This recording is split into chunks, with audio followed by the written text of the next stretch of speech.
王朝马汉，在。先行退下。是。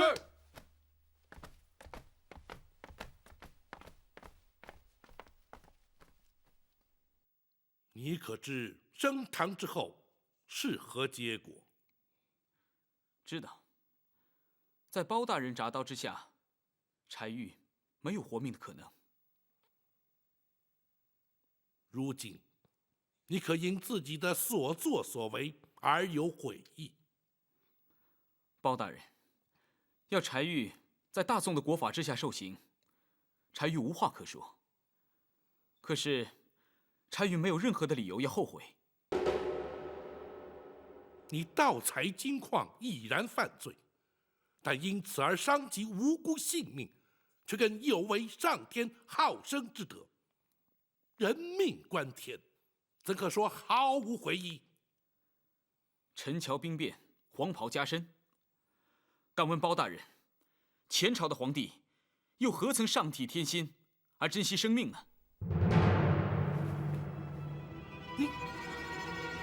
周灭宋兴，开国一战，不知死伤多少。包大人，你现在又如何来评判于我？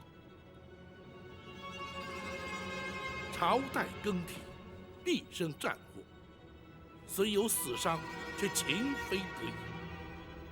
你却为了贪图不法之财而害人性命，两者之间又岂可同日而语？包大人，你错了。本府何错之有？包大人，你又怎么知道我开采金矿不是为了改朝换代？你此话怎讲？柴府应有尽有，柴玉又怎么会贪图那些财富？开采金矿乃筹备军费，振兴大周。柴玉，你是谋反叛国！这国本来就是大周之国，天下乃柴家天下。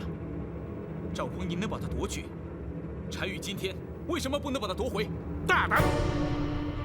你怎敢直呼太祖皇帝的名讳？包大人所谓的太祖皇帝，原本却是柴家的殿下之臣。柴玉今天直呼其名，又有何不妥？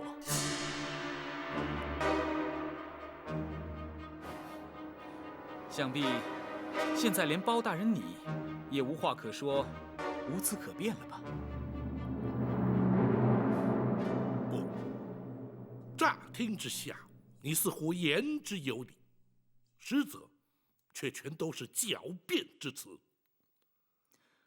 好，如果包大人你能说服柴玉，柴玉情愿伏法，绝无怨言。好，本府就说与你听。纵观历代史记，但凡改朝换代，无一不是顺天意而应人心。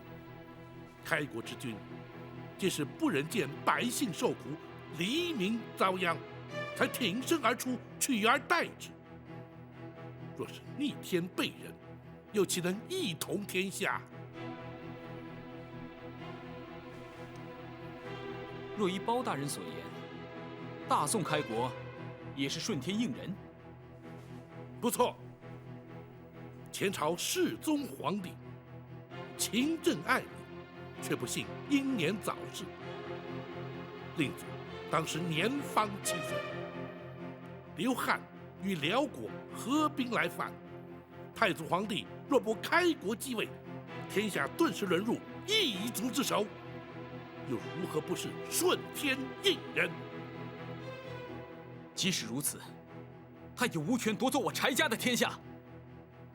所谓柴家天下，原本却是郭威所建前朝大周，郭家后人却从未向柴家讨回天下。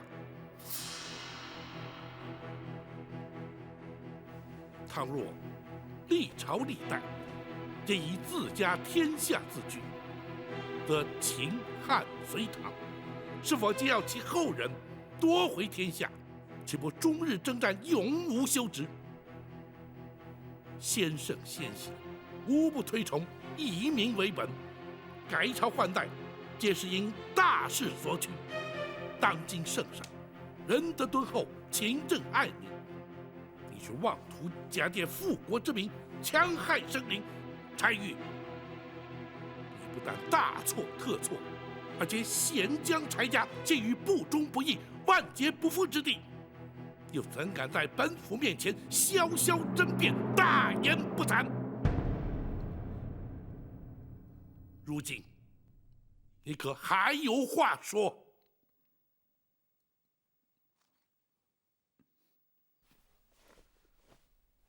包大人，言述精辟，言之有理。柴玉情愿伏法。既然如此，来人呐！大人，传令升堂。是。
柴禄，你勾结张冲，盗采金矿，因而造成多少无辜之人丧命，多少平民百姓遭殃。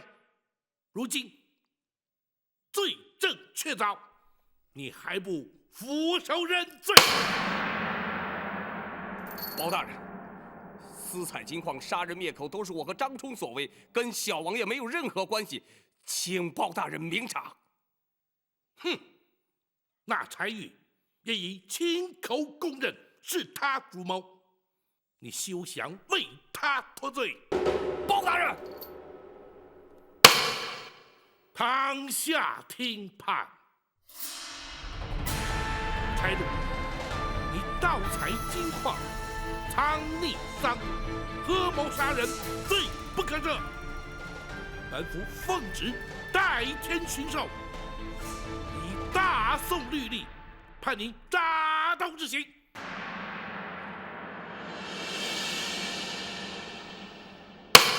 来人呐！来，狗头上伺候。是。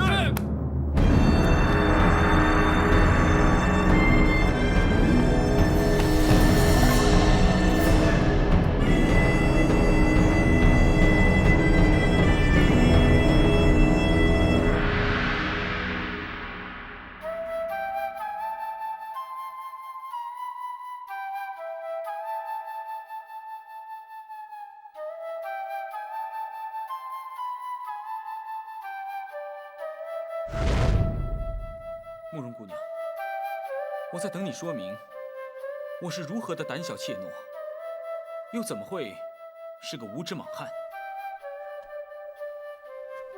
你宿疾缠身多年，访遍了名医，仍无法根治。你不想让我帮你治病，不就是害怕再次失望，怕受打击？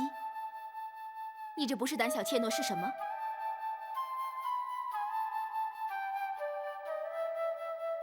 医道医理博大精深，浩瀚如海。多少医者前辈，钻研一生仍不能尽得其妙。你不过就是看过几个大夫，做过几次诊疗，就认为自己无药可救，再不做任何的治疗。你这不是无知莽汉吗？我为我方才说的话而道歉，也希望慕容姑娘你不计前嫌，为我诊治。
柴玉，包大人，你虽无爵位，又无功名，但毕竟是王室之后，本府免你行跪拜之礼。多谢包大人。方才你已坦诚罪状，可还要本府当堂再做问询？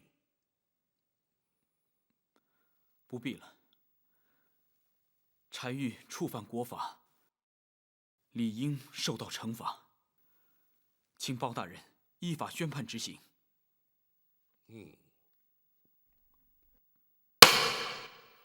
堂下听判。柴玉，你身为世袭阵亡之后，本为备位王爷，就该上提皇恩，安分守己。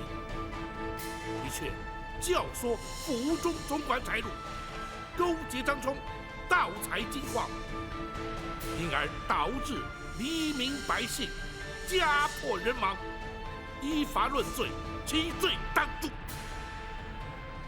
本府以代天巡狩之权，以大宋律例判你大刀之刑。来人呐！在。龙头上伺候。是。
万岁，万万岁！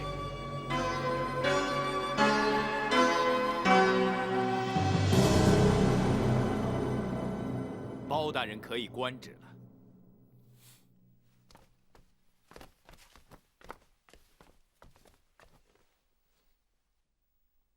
太祖皇帝开国称帝之时，封本王先父为正王，同时颁下此诏，纵使犯下叛国谋反之罪，皆得凭此诏，免死一次。王爷要凭着免死金诏，换柴玉一命。不错，恳请包大人遵旨而行。包拯却难从命。包大人，你竟敢抗旨不遵！王爷，包拯并未抗旨。难道这免死金诏有假？太祖皇帝所赐，当然不假。既然这金诏不假，那包大人不遵旨而行，岂非抗旨？只因这金诏虽然不假，却免不了柴玉的死罪。你，王爷，这金诏之上分明写道：历代阵亡，皆可凭此金诏免死。那柴玉虽是王爷之子，却尚未世袭爵位，又怎能免他一死？包大人，难道不能网开一面？包拯依法论法，依职论职，无权开脱。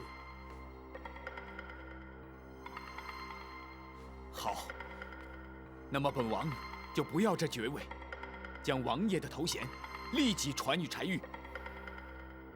王爷之位，只可承袭，不能禅让。王爷心知肚明，除非王爷100年之后，否则那柴玉继承不了王爷爵位。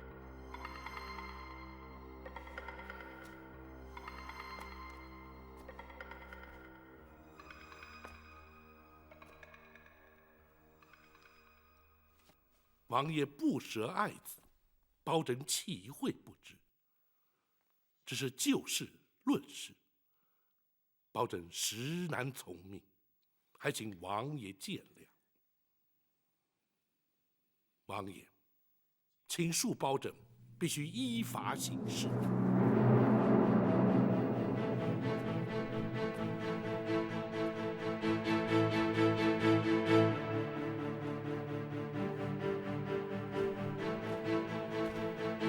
公孙先生，学生在。 2次升堂。是。包大人且慢。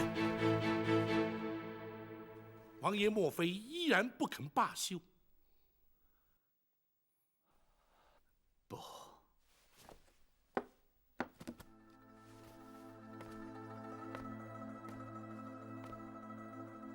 本王只是想最后再见玉儿一面。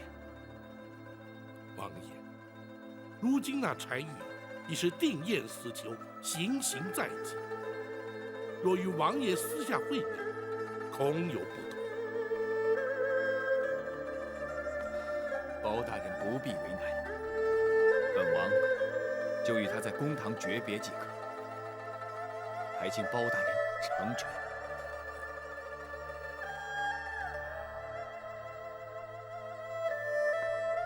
大人，受刑人家属听审观刑，于法并无禁制。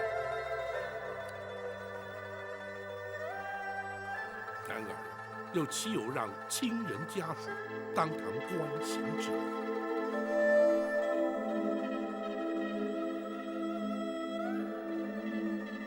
也罢，请王爷与柴玉话别之后，离堂回避如何？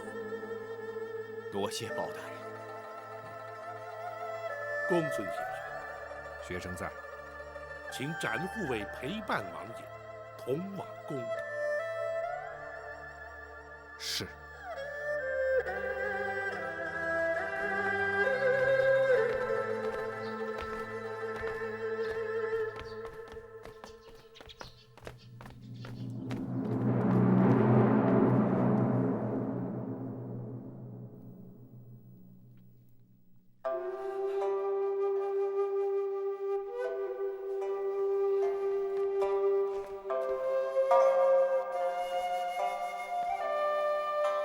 玉儿，爹，包大人一向铁面无私，你是救不了我的。玉儿，你说的没错，是孩儿咎由自取，怨不得别人。包大人依法行事，孩儿无话可说。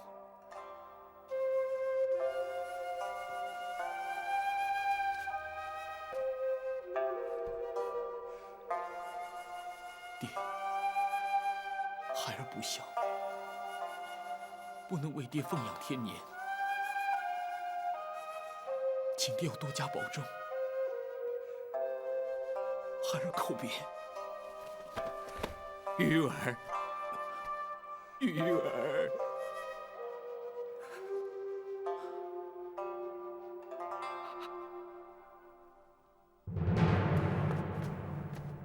包大人。王爷，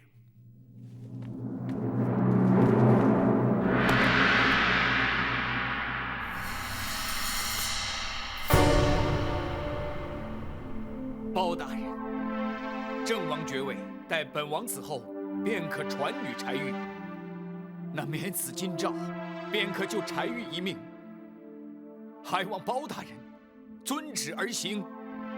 王爷意欲为何？本王即刻当堂自尽。王爷，万万不可！爹，王爷，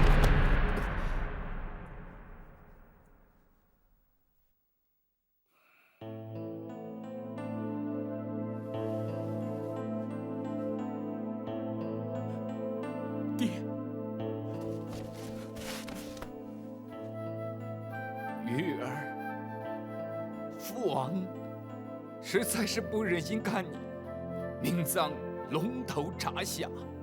爹，孩儿一念之差铸成大错，已经不孝。如果你为了救孩儿而牺牲你的性命的话，孩儿不但没有颜面见人，更没有颜面继续活下去。爹，我求你打消此念头，不要让孩儿一辈子背上不孝这个千古骂名啊！爹，鱼儿，鱼儿，爹一定要救你。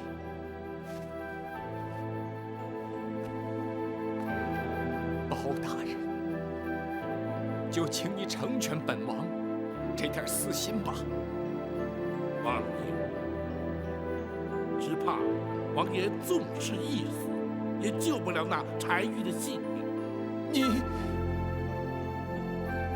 纵使王爷当真归西，也必须上报朝廷，方能将爵位转封柴玉。文书往返，以及皇上批示朝廷转班，至少历时1个月。王爷，那时只怕柴玉早已不在人世。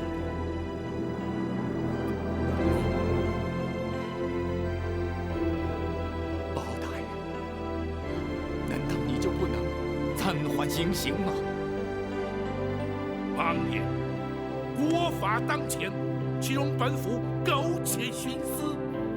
包拯，你。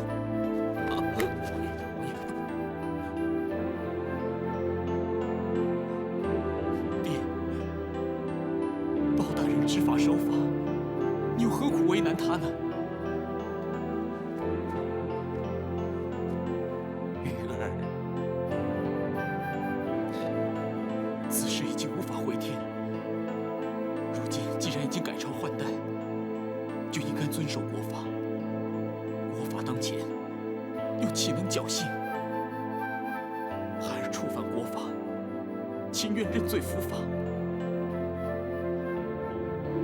孩儿这条命是父王所赐，孩儿在这里向父王叩谢养生之恩。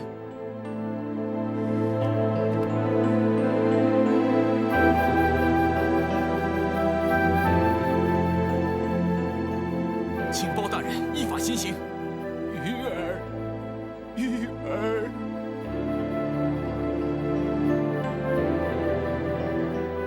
斩护院，在。将王爷请出公堂，回避行刑。是。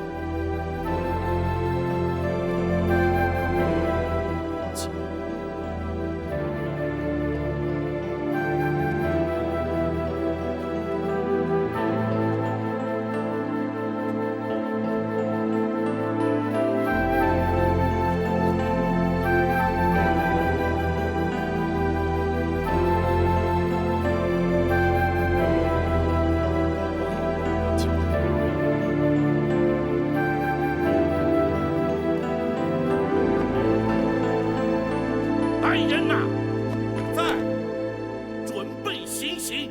是。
学生已将全案整理完善，回京之后一律再上报朝廷。婉儿还好吧？他的心情好像还没有完全平静下来。那些犯下错误的人，为什么总是要伤害关心他的人？本府执法一生，这种情形不知见过多少，却始终百思不解。大人，你见过柴王爷吗？没有，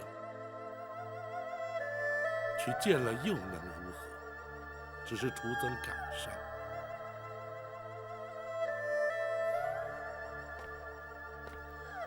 大人，属下心里有话，憋在心里不吐不快。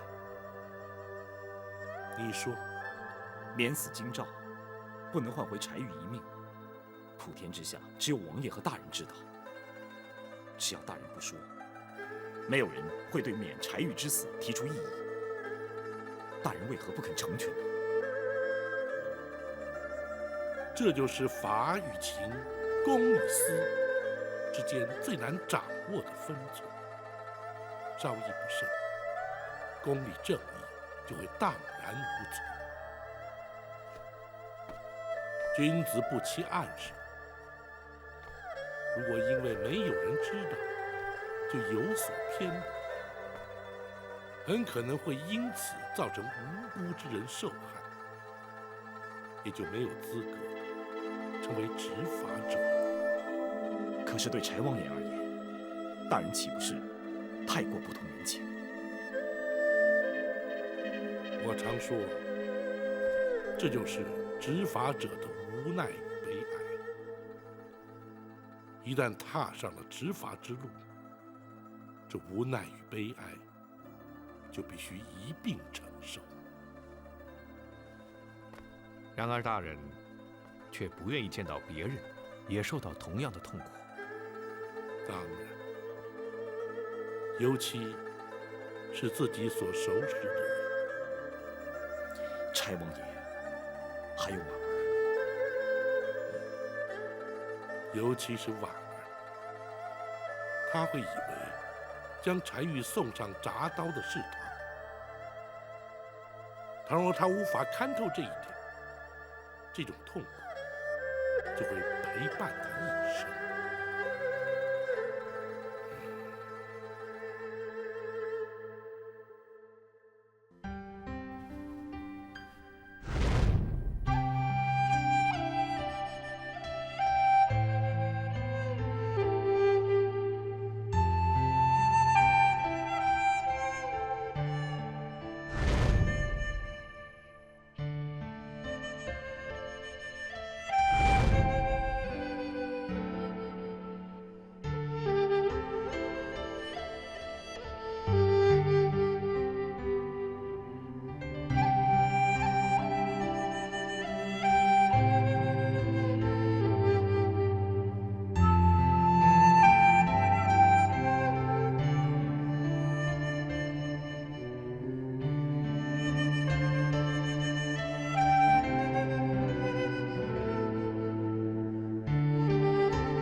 我也会永远把你放在我的脑海里。婉儿，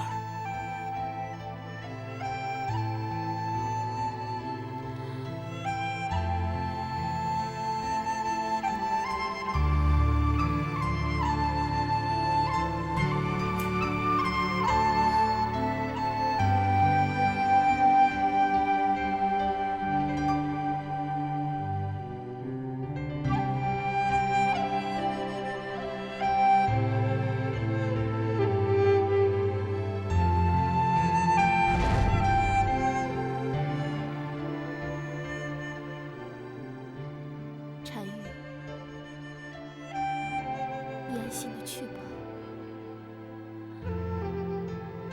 你永远都会活在我心里。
如果当初包大人跟赵匡胤同朝为官，包大人就不会让赵匡胤窃国篡位的阴谋得逞，又何来今日的赵宋？已经是近100年前的事情，现在提它，还有何意啊？孩儿差一点就完成心愿了。如果不是包大人来到青州，快则3年，迟则5年，我们就拥有可以对抗大宋的实力。到时候，我们就可以重建我们大周的天下了。玉儿，父王实在是不忍心看你命丧龙头铡下。爹，孩儿一念之差铸成大错，已经不孝。如果你为了救孩儿而牺牲你的性命的话，孩儿不但没有颜面见人，更没有颜面继续活下去。爹，求你打消此念头，不要让孩儿一辈子背上不孝这个千古骂名啊！爹。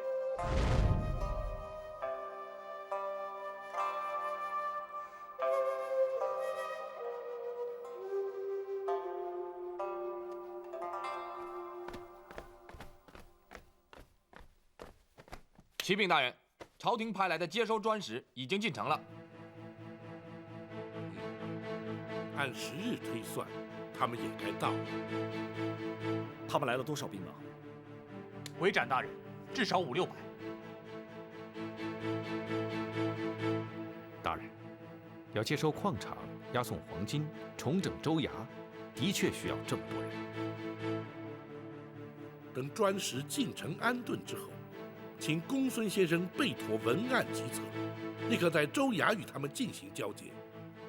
是，学生早已备妥。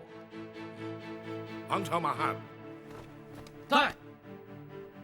驿馆扣押监管的黄金由你2人负责点交，务必要将数量、重量核实，不得有半点误差。是。张龙、赵虎，属下在。矿场部分由你2人负责，让接收专使与驻守矿场的虎贲营直接进行交接，不得有误。是。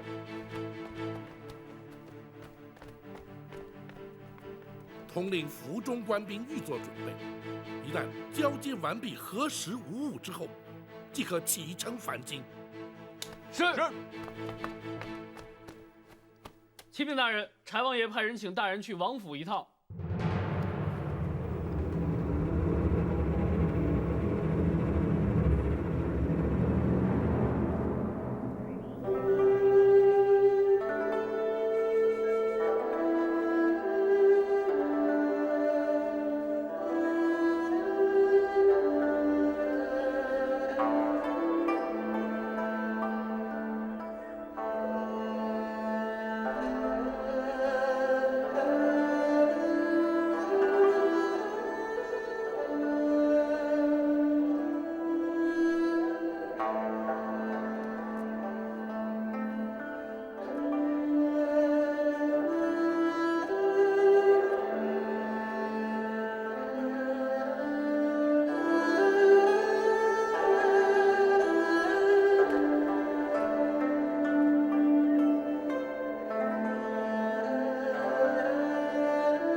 曾经说过，如果包大人生在前朝，那么大周就不会灭亡了。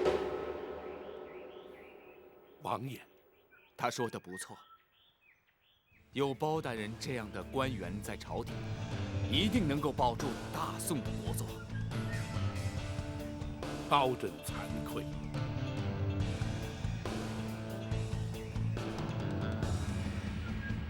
应该惭愧的是本王。哎，玉儿不明白，改朝换代、世代更替之理，那是本王教子无方啊。本王还一直为难包大人，更是自律不严。在此，本王向包大人郑重致歉。包拯万万不敢。啊，包大人，什么时候离开青州，返回京城啊？朝廷派来接收的专使已到青州，待包拯将全班州务交接之后，即可启程。好，好，好。若是什么时候途经青州，一定要来王府。本王还要和包大人在棋艺上好好的切磋几局啊！包拯，遵命。